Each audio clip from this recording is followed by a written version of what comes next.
Hello my dear students, हम Pankaj sir, आप देख रहे हैं क्लास 10 का ऑब्जेक्टिव।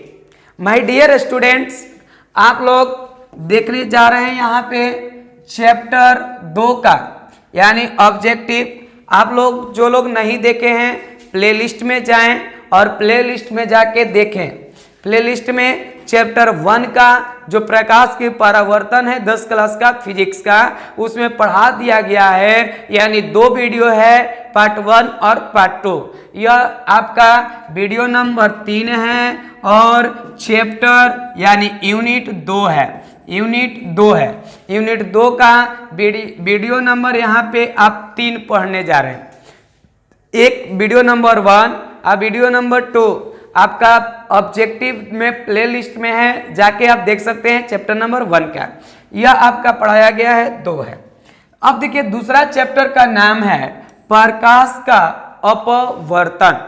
प्रकाश के अपवर्तन क्या होता है, इस पूरी प्रक्रिया को आप एक बार समझ लीजिए कि प्रकाश के अपवर्तन हम कहते किसे हैं। तो डियर स्टूडेंट, प्रकाश के अपवर्तन कहने का अर्थ होता है कि जब प्रकाश की किरणें, मान लीजिए यह माध्यम को अलग करने वाला एक सतह है। माय डियर स्टूडेंट ध्यान समझिए, यह माध्यम को अलग करने वाली एक सतह है और इस सतह से, यानी जब मान लिया जाए एक माध्यम से प्रकाश की किरणें दूसरे माध्यम में प्रवेश करती हैं तो अपने पथ से विचलित हो जाती है। देखिए जाना चाहती थी यहां से, लेकिन जा रही है यहां से। ऐसा क्यों होता है?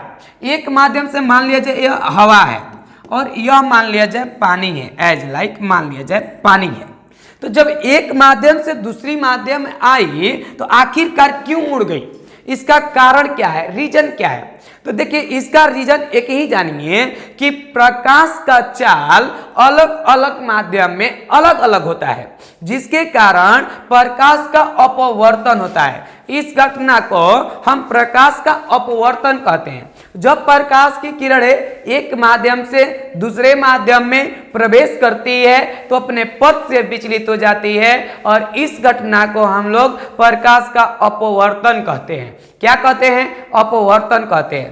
डियर स्टूडेंट्स, एक और बात जाने, अपवर्तन तो हम कहते हैं, तो यह अपवर्तन जिस तरह से, जैसे मान लिया जाए एक गेंदबाज जैसे गेंद को लेकर और गेंद को हम लोग फेंक देते हैं और गेंद पुई पुई पुई पुई पुई पुई जाता है।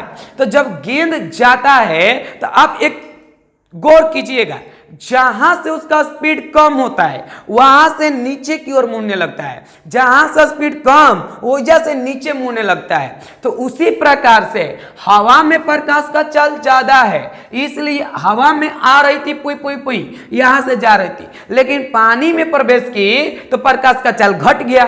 तो घट गया तो जाना था यहां से, जैसे गेंद का स्पीड घट जाता है तो नीचे मुड़ जाता है, उसी प्रकार से यह जा रहा था यहां से लेकिन मुड़ गया यहां से, इसलिए मुड़ जाती है और इस घटना को हम बोलते हैं प्रकाश का अपवर्तन। डियर स्टूडेंट, क्या बोलते हैं? प्रकाश का अपवर्तन। और यही बातें आज हम पूरे ऑब्जेक्टिव इसका ही पढ़ेंगे। आप लोग जाहिर सी बात है कि ऑब्जेक्टिव पढ़ने आए हैं, तो ऑब्जेक्टिव जब पढ़ने आए हैं तो यहाँ पे टोटल पढ़ के आए होंगे चैप्टर, तो चैप्टर को पढ़ के आए हैं तो ध्यान से देखिए। यहाँ पे हम लोग ऑब्जेक्टिव जानने जा रहे हैं प्रकाश के अपवर्तन के। तो प्रकाश के अपवर्तन का ऑब्जेक्टिव है, ध्यान से देखेंगे ऑब्जेक्टिव को, बहुत समझ में आएगा। This is A my guarantee. कहता है किसी शब्दकोश में यानी दिए गए छोटे अक्षरों को पढ़ने यानी पढ़ते समय आप कौन सा लेंस पसंद करेंगे? थोड़ा सा चमक रहा है लाइट के कारण, यहाँ पे दिखाई नहीं दे रहा है, लेकिन आप लोग को बहुत अच्छा दिखाई दे रहा होगा, आप लोग टेंशन ना लें।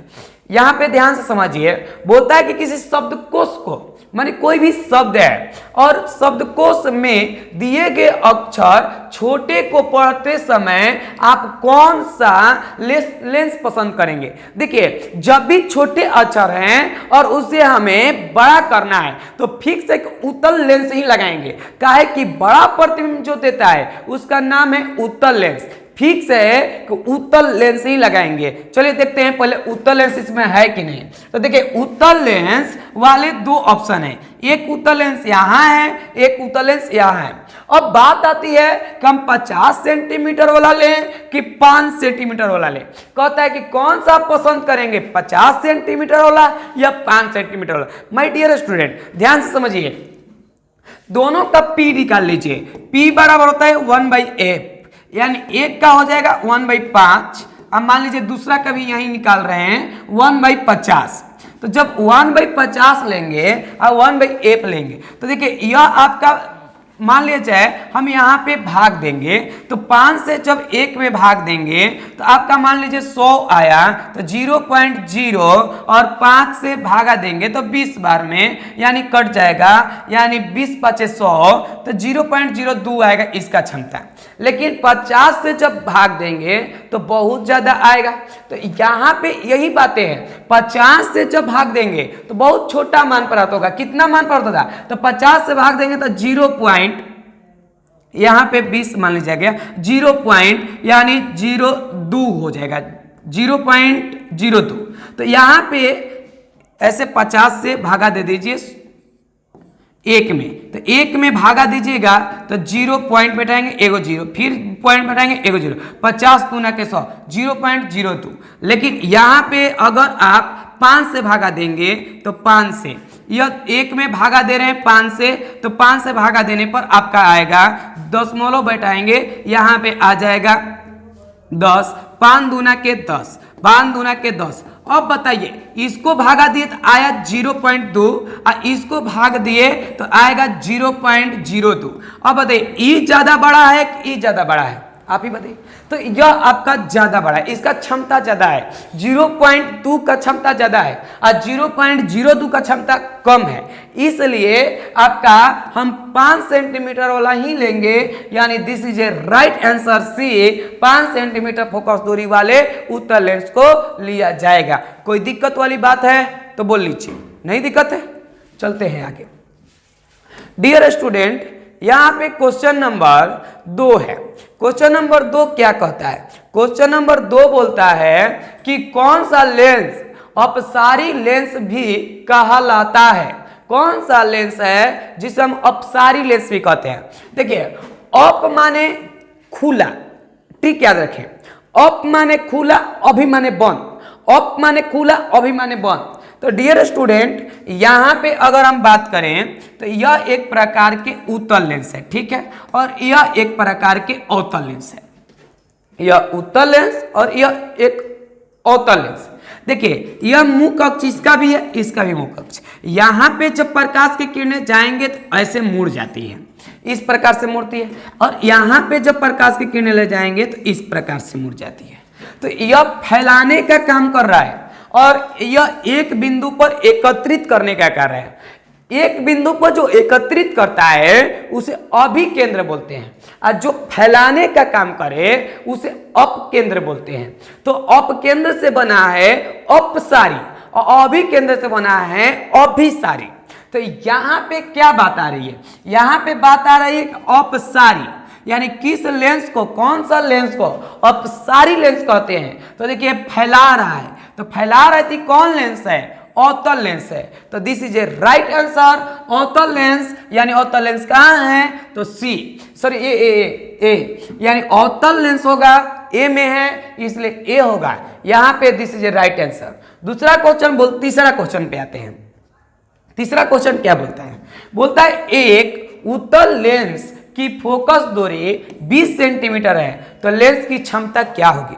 डियरेस्ट स्टूडेंट देखिए एक लेंस है और उसका 20 सेंटीमीटर है, जब भी फोकस दूरी दे, ध्यान समझिएगा, यहाँ पे बहुत बार क्वेश्चन आया है, न आने की सवाल नहीं है, ऐसा क्वेश्चन एगो अइबे करेगा।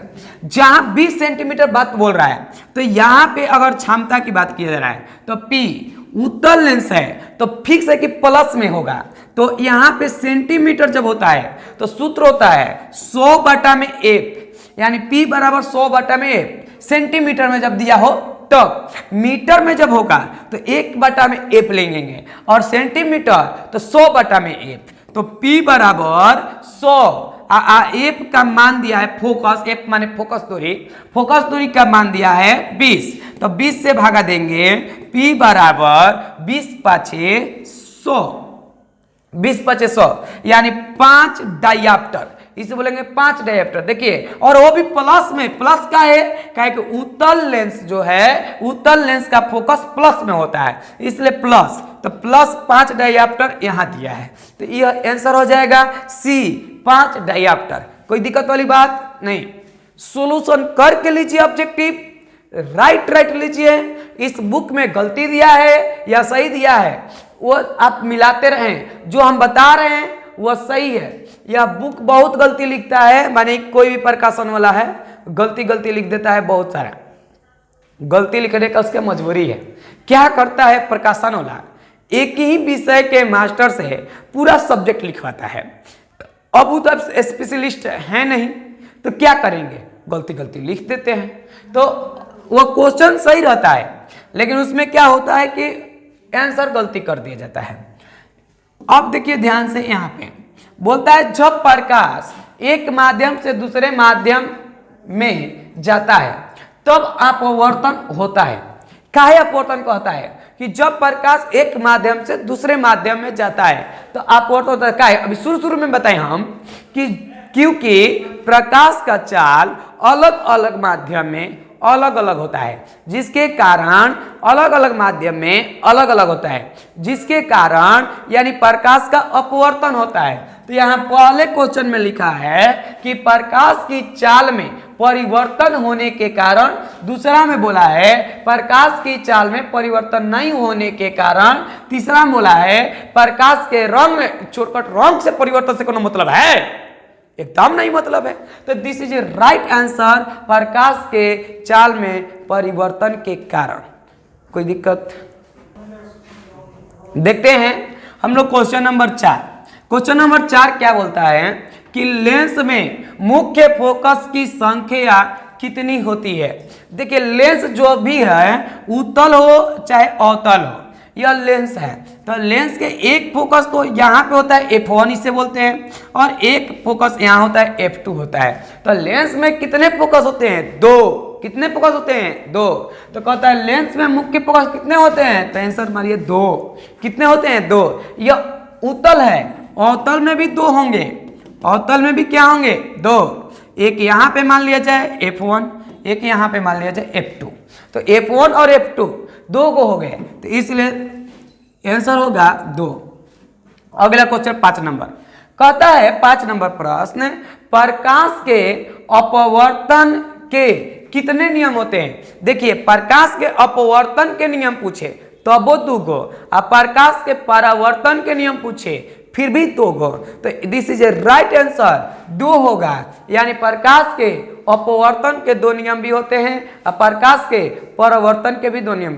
दोनों नियमों क्या है, तो इसमें बोलते हैं आपतित किरण और यानी अपवर्तित किरण, इसको अपवर्तित किरण बोलते हैं, और आपतन बिंदु पर डाला गया अभिलंब, तीनों एक ही समतल में होता है, पहला नियम। और दूसरा नियम स्नेल के नियम है, जिसे हम म्यू बराबर साइन आई बटा में साइन आर बोलते हैं, यानी साइन आई बटा में साइन आर बराबर 1 नियतांक होता है, वह दूसरा नियम है। तो यह 2 नियम, this is a right answer 2। तीसरा क्वेश्चन बोलता है किसी लेंस द्वारा सिर्फ काल्पनिक प्रतिबिंब बनता है। किस लेंस द्वारा सिर्फ काल्पनिक प्रतिबिंब बनता है? देखिए, जो दर्पण है उस दर्पण से लेंस क्या होगा, उल्टा हो जाएगा। दर्पण में उत्तल दर्पण जो था उससे काल्पनिक प्रतिबिंब बनता था, तो इसमें अवतल लेंस से उसका सारा उत्तल वाला इसमें अवतल काम करता है। तो दर्पण कहेगा कि किस दर्पण में, ध्यान से माइंड में ठोक ठटा के डाल दो माइंड में, कि किस लेंस द्वारा काल्पनिक, सिर्फ काल्पनिक प्रतिबिंब बनता है। तो उसमें किस लेंस दर्पण द्वारा काल्पनिक प्रतिबिंब बन रहा था, तो उसमें काल्पनिक प्रतिबिंब एक समतल दर्पण में बन रहा था और एक आपके उत्तल दर्पण बन रहे थे, और तीनों में ही बन जा रहा था। इसमें किसके द्वारा, तो काल्पनिक, उसमें जितना काम काल्पनिक करता था वो इसमें उस सारा काम यानी जो उत्तल करता था ये अवतल करेगा। तो this is a right answer, अवतल दर्पण, this is a right answer, अवतल दर्पण। कोई दिक्कत वाली बात नहीं है। अब समझिए, यहां पे क्वेश्चन नंबर 6 हो गया। 7 नंबर देखते हैं। 7 नंबर क्वेश्चन कहता है कि किसी माध्यम के अपवर्तनांक म्यू का मान होता है। इसी म्यू का तो मान दिया था स्नेल ने कहा था कि म्यू साइन आई बटा में साइन आर बराबर एक नियतांक होता है। साइन आई बटा में साइन आर देखिए कहा है, तो साइन आई बटा में साइन आर बराबर एक नियतांक। कोई दिक्कत एनीबॉडी? कोई दिक्कत नहीं सर, दिक्कत हम होने नहीं देंगे। ऐसा कोई हो नहीं सकता जिसको समझ में ना आए। केवल एक बार आप वीडियो को मन से ध्यान से देखें। अगला क्वेश्चन बोलता है अवतल लेंस में आवर्धन का मान यानी बराबर होता है। लेंस कहेगा तो v/u और दर्पण कह दिया फिर भी v/u, लेकिन दर्पण में माइनस हो जाता है और लेंस में प्लस रहता है। तो लेंस में यानी आवर्धन क्षमता v/u लेकिन प्लस में, लेकिन अगर दर्पण कह देता है यहाँ पे तो दर्पण में माइनस मारते। कोई दिक्कत? अगला कहता है कि 2 डायप्टर क्षमता वाले लेंस का फोकास्तर क्या होगा। कह रहे 2 डायप्टर यानी फोकस यानी क्षमता वाले लेंस का फोकास्तर क्या होगा। तो फोकस यानी 2 डायप्टर वाला देखना है जब, तो यहाँ पे देखिए क्या में आंसर दिया है। पहले देखिए तो आंसर यहाँ पे सेंटीमीटर में दिया है। मैंने क्या कहा है, मैंने कहा है कि जब आंसर सेंटीमीटर में दे तब क्या होगा कि यानी P बराबर 100 बटा में F होता है। क्या कि F सेंटीमीटर में लाना है, तो यहाँ पे देखिए P का मान 2 दिया है, तो F है ने गुणा में आएगा, अब P है ने बटा में जाएगा। इसलिए 100 अब बटा में P का मान दिया है 2 डायप्टर। देख लीजिए P का मान कितना दिया है 2 डायप्टर, तो यहाँ 2 से भागा दे दीजिए। तो 2 से भागा देंगे तो आएगा 50 सेंटीमीटर। देखिए 50 सेंटीमीटर है, एकदम बिल्कुल है। This is a right answer. 50 centimetre यहाँ पर आ जाएगा। यहाँ बना करके याद कर रहे। फिजिक्स रटा नहीं जाता, फिजिक्स समझा जाता है। फिजिक्स रटने की चीज़ नहीं, फिजिक्स समझने की चीज़ है। इसको समझिए। इसमें टाइम तो लगेगा, पढ़ने में तो टाइम लगेगा। जिस चीज़ पे टाइम देंगे वह आपका अपना होता जाएगा, अपना होता जाएगा। टाइम तो लगेगा लेकिन वो अपना हो जाएगा। ध्यान से समझिएगा। आगे यहाँ पे हम बोल रहे हैं क्वेश्चन नंबर आपका 9 तो हो गया। 10 बोल रहा है 1 मीटर फोकस दूरी वाले उत्तल लेंस की क्षमता होगी। यहाँ पे साफ साफ बोला है 1 मीटर फोकस दूरी वाले। 1 मीटर कहने का मतलब है कि 100 सेंटीमीटर। काहे कि 1 मीटर में 100 सेंटीमीटर होता है। तो कह रहा है कि इसका इतना फोकस है तो इसका क्षमता क्या होगा। तो देखिए ध्यान से, अगर हम देखें P बराबर, तो P बराबर होता है 100 बटा में F। तो P बराबर 100 तो पहले से है और F का मान, फोकस का मान 100 सेंटीमीटर आ गया, क्योंकि 1 मीटर बराबर होता है 100 सेंटीमीटर होता है। तो 1 से 100 से 100 कट गया, तो दिस इज राइट आंसर। एक देख लीजिए डायप्टर, इसको लेंस का एसआई मात्रक, लेंस की क्षमता का एसआई मात्रक डायप्टर होता है। तो 1 डायप्टर होगा। This is a right answer, यानी 1 डायप्टर यानी बी होगा। आप देखते जाएं आगे, बिल्कुल समझ में आएगा। न समझ में आए ऐसा हो नहीं सकता। बोलता है आगे, एक उत्तल लेंस होता है। एक उत्तल लेंस कैसन होता है, हम लोग ऑप्शन देखते ही नहीं है, सीधे सीधे पहले उत्तल लेंस माइंड में बनाए।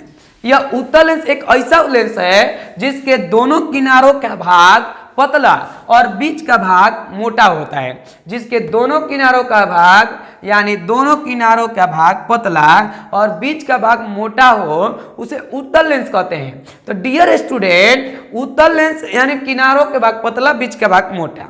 तो इसमें देखिए क्या दिया है, सभी जगह समान मोटाई का होगा, गलत है। बीच की अपेक्षा किनारों का भाग मोटा, किनारा का भाग लोला है, मोटा है कि पतला है, तो दिस इज गलत। यहाँ पे गलत होगा। किनारों की अपेक्षा बीच में मोटा होता है, एकदम राइट आंसर। किनारों के अपेक्षा बीच में देख लीजिए मोटा है, किनारों की अपेक्षा बीच में, इनमें से कोई नहीं। बे तरीके कोई क्या है नहीं, कुछ तो होगा। तो this is a right answer से, कोई दिक्कत वाली बात नहीं है। आगे देखते हैं।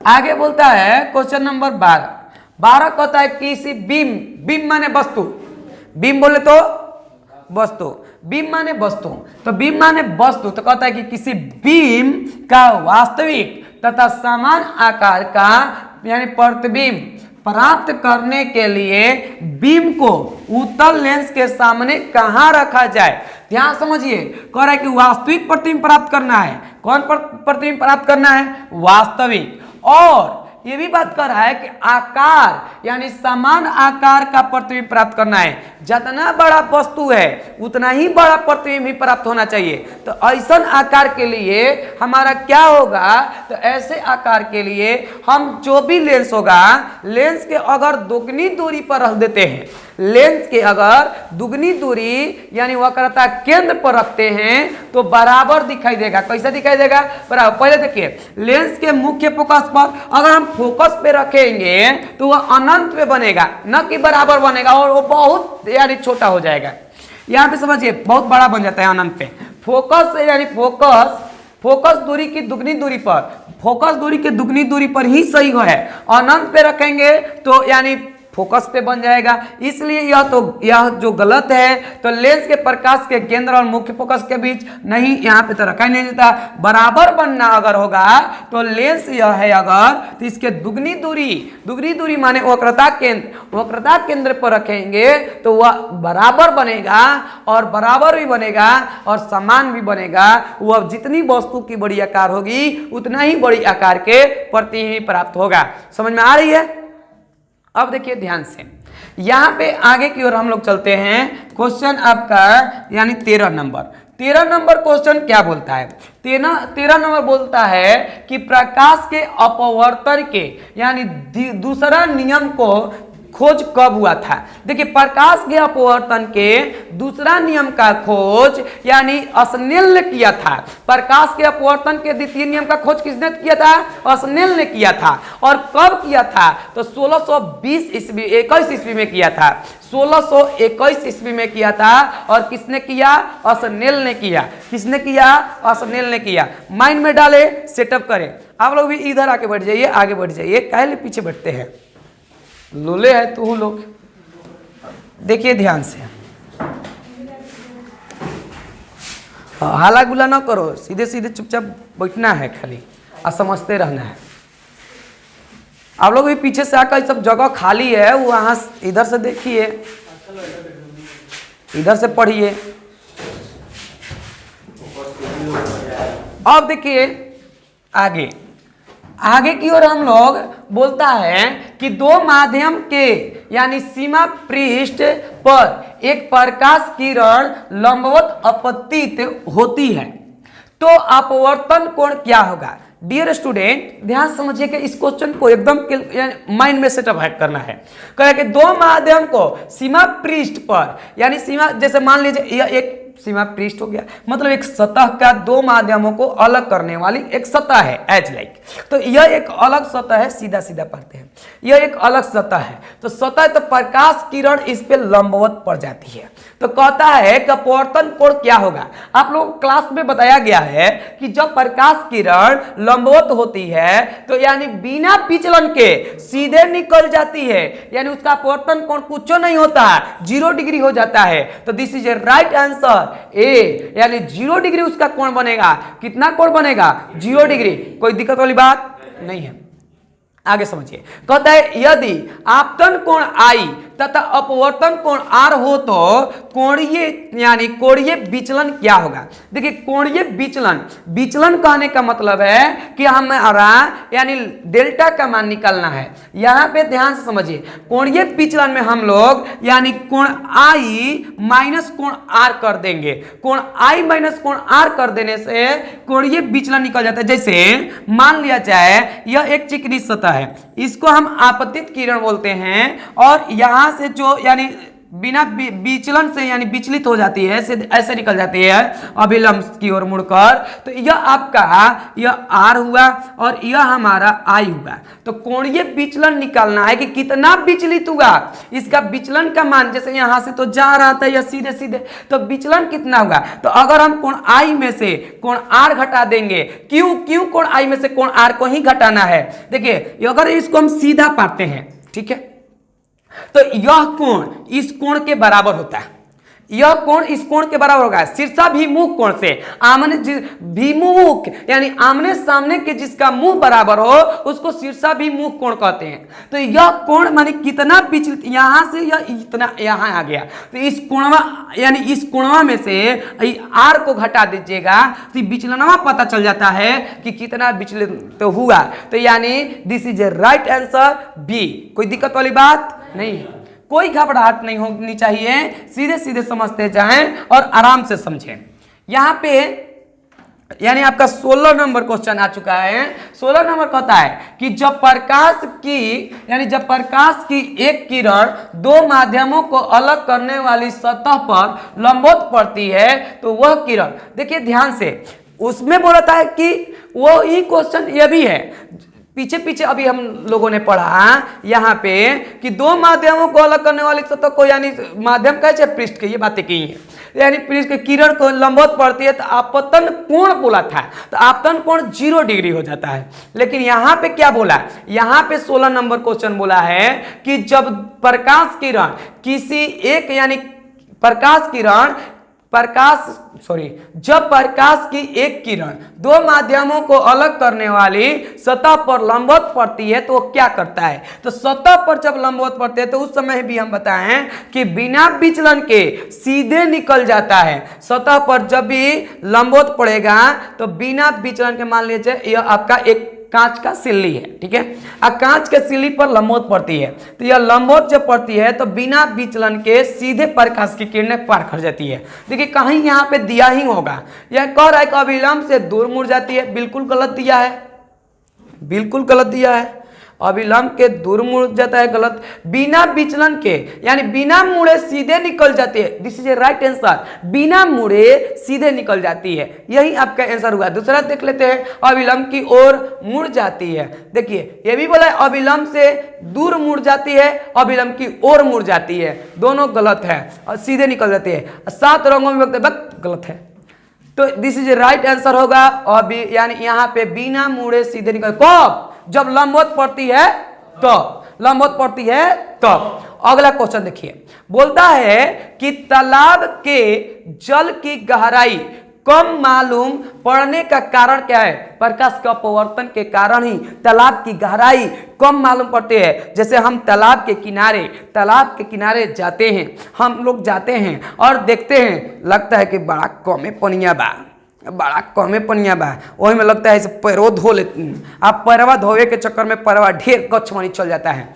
कभी कभी अब देखिएगा उथला नजर आता है, तो इस सबका कारण क्या है। आपके जैसे क्वेश्चन पूछता है कि सीख भरी पानी से भरी बाल्टी में सीखे उथले नजर आते हैं, यानी ऊपर नजर आते हैं। क्यों नजर आते हैं सीखे ऊपर नजर, इसलिए आते हैं क्योंकि वह प्रकाश का अपवर्तन होता है, यही कारण है। एक आप घरे जाइएगा, प्रैक्टिकल करके देखिएगा, एक बाल्टी पानी लीजिएगा, उसमें सिक्का एगो डाल दीजिएगा साफ पानी में, तो देखिएगा सिक्का उथला नजर आ रहा है। एक और प्रैक्टिकल कीजिएगा, एक बोतल पानी लीजिएगा, आप बोतल लगा के मोटका अंगुरिया लगा के पैक कर दीजिएगा, आप फिर उसके बाद अंगुरिया को देखिएगा, आप पाइएगा अंगुरिया हतना मोटा के नजर आएगा। किसके कारण, प्रकाश के अपवर्तन के कारण। किसके कारण, प्रकाश के अपवर्तन के कारण। This is a right answer, यानी यहां पे होगा प्रकाश के अपवर्तन के कारण, बी नंबर।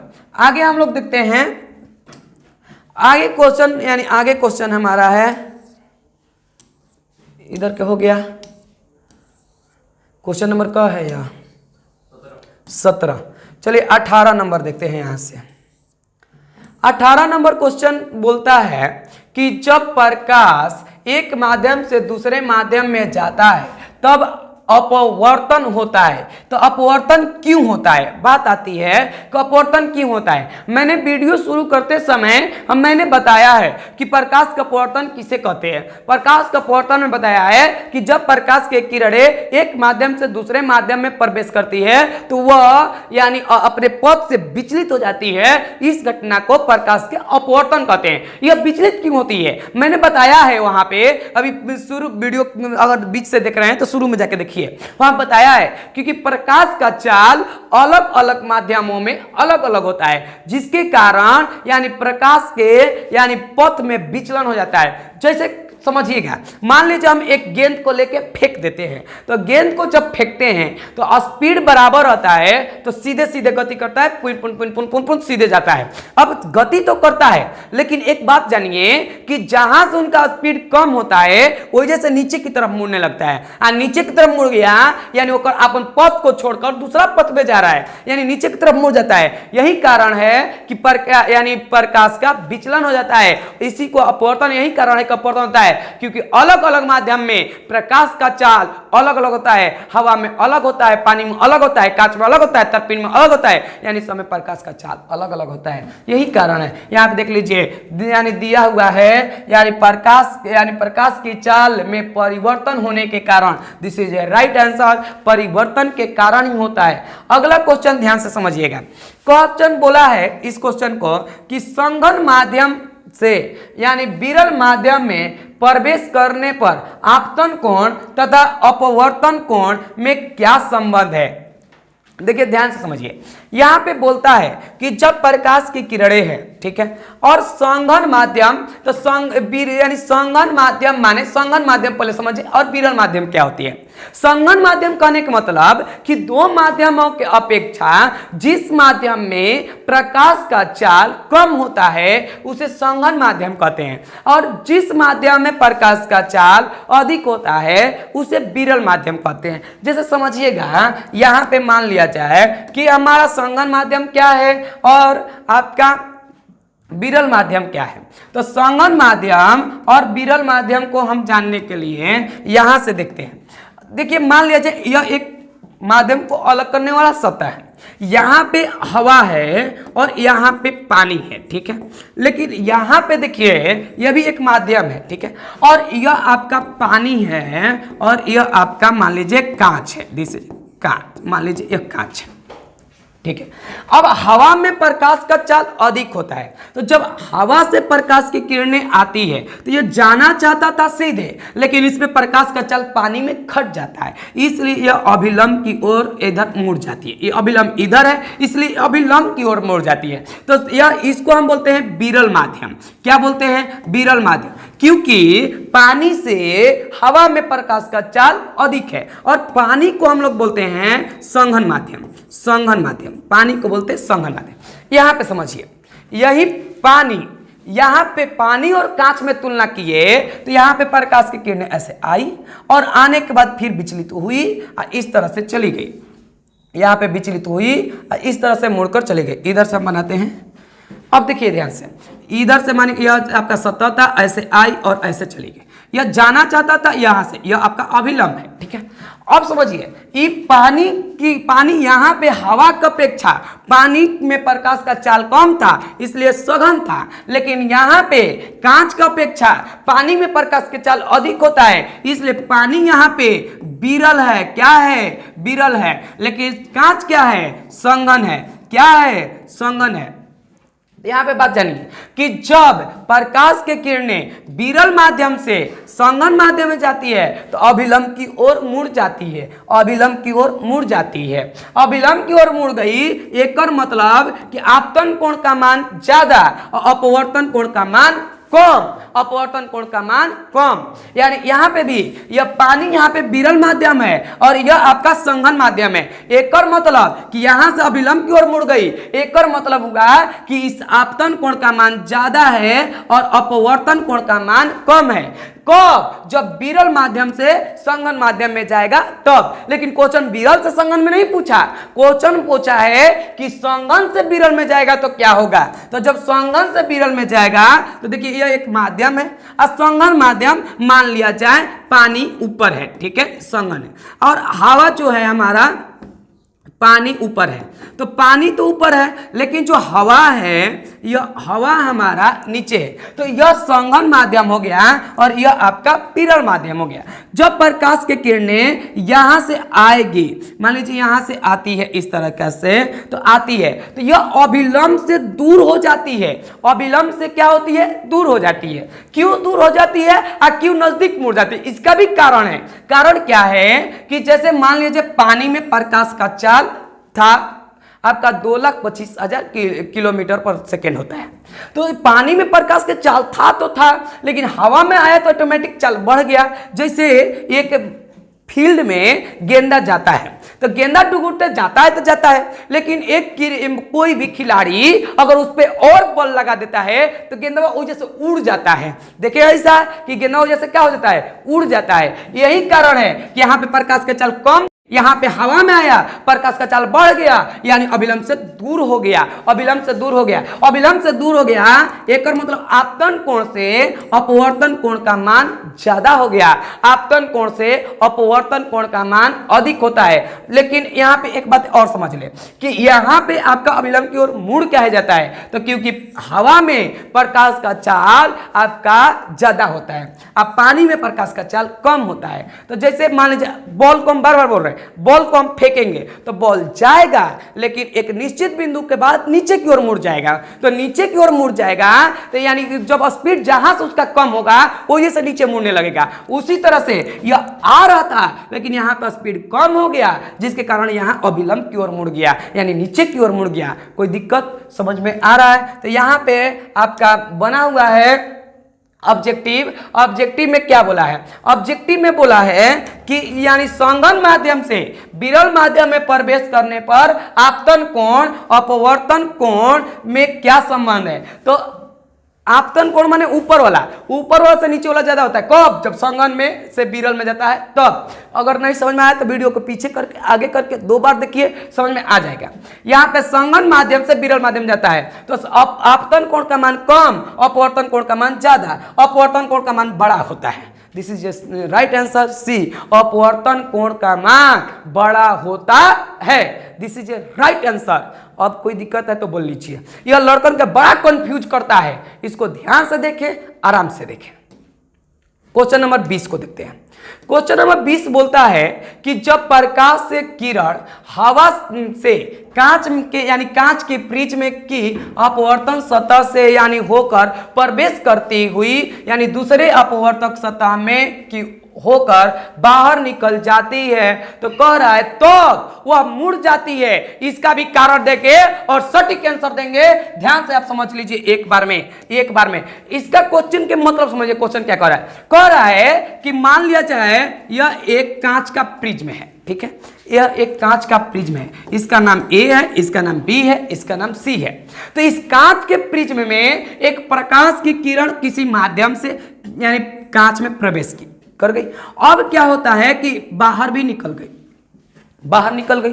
तब कहता है तब क्या होता है? ऑप्शन दिया है यहाँ पे, क्या होता है? प्रिज्म के शीर्ष की ओर मुड़ जाता है। यहाँ पे देखिए प्रिज्म के आधार की ओर मुड़ जाता है। प्रिज्म के मुड़कर कोई यानी नियम नहीं है और इनमें से कोई नहीं। जी, प्रिज्म के आधार की ओर मुड़ जाती है, प्रिज्म के आधार की ओर मुड़ जाती है। आखिर काहे मुड़ती है आधार की ओर, वो शीर्ष की ओर काहे नहीं मुड़ जाती है? इसका भी कारण है। देखिए कांच जो होता है जिधर मोटाई ज्यादा होता है यानी किरण उसी की ओर मुड़ जाती है। जिधर मोटाई ज्यादा उधर ही मुड़ेगी। जैसे यह उत्तल लेंस है, ठीक है, यह आपका मुखअक्ष है, यहां से प्रकाश की किरणें जा रही है। अब बताइए कि ऊपर मोटाई ज्यादा है कि नीचे मोटाई है? तो नीचे मोटाई ज्यादा है। यही कारण है कि नीचे की तरफ मुड़ जाती है, लेकिन किरण यहां से गई तो यहां से गई तो नीचे मोटाई है कि ऊपर मोटाई है? इस किरण के लिए मोटाई ऊपर ज्यादा है, इसलिए यह ऊपर की ओर मुड़ जाती है। इस प्रकार से उत्तल लेंस में होता है। लेकिन अवतल लेंस का हिसाब देखिए, अवतल लेंस यह है, यह मान लीजिए मुख्य अक्ष है। अब किरण यहां से जाती है, इस हिसाब से नीचे मोटा ज्यादा है, ऊपर मोटा ज्यादा है, ऊपर मोटा जाता है, ऊपर जाएगा।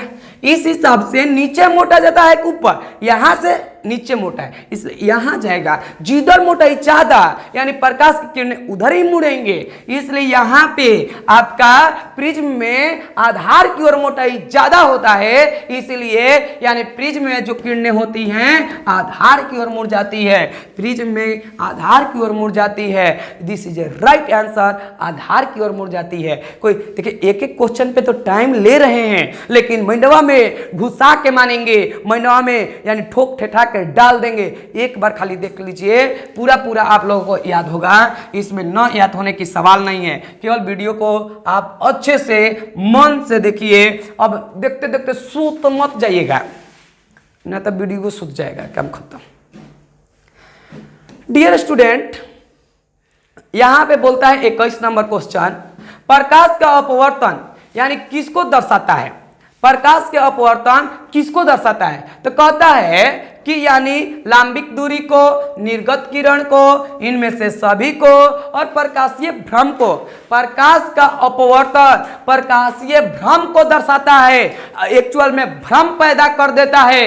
भ्रम कहने के मतलब है प्रकाश के अपवर्तन के कारण ही, प्रकाश के अपवर्तन के कारण ही सीके रहते हैं पानी में, लेकिन वह बाल्टी में, पानी के भरे बाल्टी में, लेकिन नजर आते हैं उथले हुए।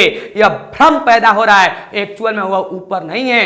नदी में जाएंगे मछली मारने नदी में जाएंगे, आप देखेंगे मछलियां लगेगी ऊपरे है, मछलियां लगेगी ऊपरे है, लेकिन मछलियां ऊपर नहीं है, मछलियां नीचे है। वो अपवर्तन के कारण ऊपर नजर आ रही है। मिर्ग मरीचिका क्या है? मिर्ग मरीचिका एक आंखों का धोखा है जो अपवर्तन के कारण होता है, प्रकाश के अपवर्तन के कारण होता है। जैसे मिर्ग मरीचिका कहने का मतलब होता है, ये पीछे वाला बाबू बोर्ड पे देखो, मिर्ग मरीचिका कहने का मतलब होता है कि आप सड़क पे जाते हैं गाड़ी से, तो देखे होंगे कि 200 मीटर ऊंचा पानी रे पानी बिछल है, यानी जीटी रोड पर चलिएगा तो लगेगा कि गर्मी के दिन में धूप उगा रहेगा तो लगेगा पानी खाली है, पानी ओए जाइएगा तो पानी नहीं है। तो इसको मिर्ग मरीचिका कहते हैं। यह क्यों नजर आता है? प्रकाश के अपवर्तन के कारण। तारे टिमटिमाते हैं, तारे टिमटिमाते नजर क्यों आते हैं? एक्चुअल में टिमटिमाते नहीं, टिमटिमाते नजर आते हैं। क्यों आते हैं? प्रकाश के अपवर्तन के कारण, प्रकाश के अपवर्तन के कारण। कोई दिक्कत है तो बोल लीजिए, कोई दिक्कत है तो बोल लीजिए। एनीबॉडी कमेंट कीजिए, समझ में नहीं आ रहा था उस कमेंट का जवाब दिया जाएगा, उसको अगले वीडियो में समझाया जाएगा।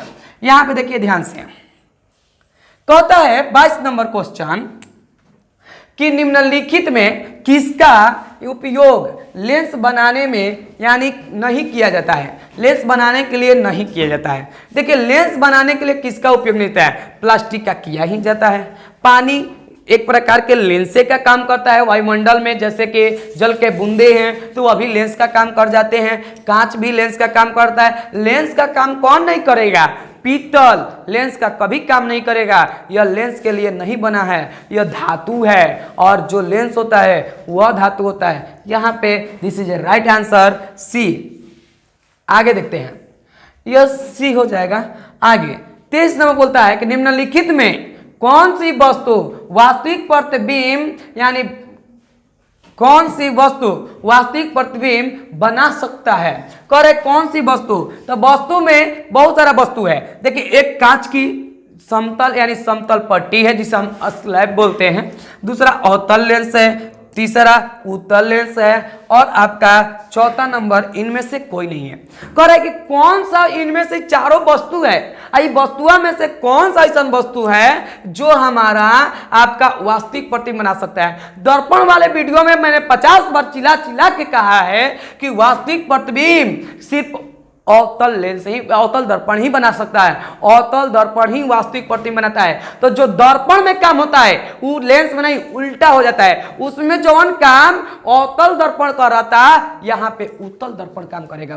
वो कौन दर्पण काम करेगा? उत्तल दर्पण। तो उत्तल दर्पण वास्तविक प्रतिबिंब बनाता है, वास्तविक प्रतिबिंब बनाता है। This is a right answer, C. This is a right answer, C होगा। यह सी को यानी याद कीजिए। आगे देखते हैं हम लोग यहां से। अब देखिए क्वेश्चन नंबर 24, 30 हो गया। 23 हो गया, 24 देखते हैं। 24 नंबर क्वेश्चन बोलता है कि यानी प्रकाश एक माध्यम से जिसका अपवर्तनांक आपका R1 और दूसरा माध्यम में जिसका अपवर्तनांक R2 है जाता है, यदि यानी आपतन कोण I और अपवर्तन कोण R हो तो साइन I बटा में साइन R बराबर क्या होगा। डियर स्टूडेंट, यहाँ पे जाने यह आपका एक माध्यम है और एक माध्यम का कह रहा है कि अपवर्तनांक I और दूसरा का यानी इसको बोलते हैं R1 मान लीजिए और इसका R2 है, ठीक है। तो बोलता है तो R2 है तो साइन I बटा में साइन R बराबर क्या होगा। देखिए साइन I बटा में साइन R है। याद रखें, सिंपल सी बात है कि इसको उलाट देते हैं, R2 बटा में R1 हो जाएगा। This is a right answer, यानी R2 बटा में R1 होता है। इसको सीधे चेंज कर देते हैं आपका, क्योंकि 1 बाई करके आता है और 1 बाई कीजिएगा तो यह ऊपर चल जाएगा, वो नीचे आ जाएगा। आप लोग को क्लास में भी बताया गया है, यह आपका R2 बटा में R1 हो जाएगा। अगला क्वेश्चन हमारा है बेंजीन। आप चोरकट कहीं के, ये आज तक क्वेश्चन कब नहीं आया है।